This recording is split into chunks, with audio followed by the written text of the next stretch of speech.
नमस्ते प्रणाम हर हर Mahadev guys. Power star Pawan Singh जो है वो बैक टू बैक लगातार अपने धमाल से जो है लोगों के मन को भरते जा रहे हैं। और फिर एक बार पवन सिंह का नया गाना का पोस्टर जो है आ चुका है। आपको बता दें कि ये गाना जो है बड़ा होने वाला है और बहुत ज़्यादा बड़ा होने वाला है, क्योंकि गाना जो है वो ऐसी वैसी कंपनी से नहीं बल्कि वेब म्यूजिक के कंपनी से आ रहा है। और गाने का जो रिलीजिंग डेट है वो कंफर्म कर दिया गया है पोस्टर के साथ साथ। इस गाने का नाम है आई हो दादा किशन पियावा के चरित्र व पवन सिंह का। इससे पहले ये गाना आ चुका है और उस समय में काफ़ी ये गाना जो था वो हिट हुआ था और काफ़ी लोगों ने इस गाने को सुना था, पसंद किया था। और उसके बाद जो है इसका सेकंड वर्जन यानी कि 2.0 ये गाना है जो कि 3 अक्टूबर को रिलीज़ किया जाएगा।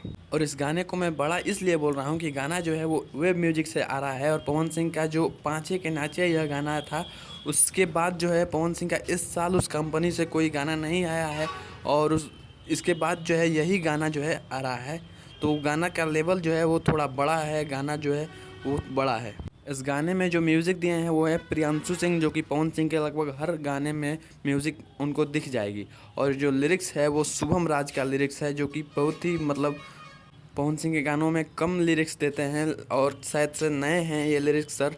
तो मुझे तो इनका नाम, इनके बारे में ज़्यादातर नहीं पता है। वैसे आप लोगों को पता हो तो कमेंट करके ज़रूर बताना। इस गाने में आपको पवन सिंह के साथ फीचरिंग में दिख जाएंगी एक्ट्रेस रानी, जो कि पवन सिंह के साथ बहुत ही शायद कम दिखती हैं। और गाना को 3 अक्टूबर को सुबह 6:30 बजे रिलीज़ किया जाएगा, जो कि बहुत ही अच्छी बात है, क्योंकि हर हर गंगे मूवी का ट्रेलर जो है वो 2 अक्टूबर को आ रहा है और ये गाना जो है वो 3 अक्टूबर को आ रहा है। वैसे वीडियो पसंद आए तो वीडियो को लाइक कर देना, शेयर कर देना और चैनल पे अगर नए हैं तो सब्सक्राइब कर देना।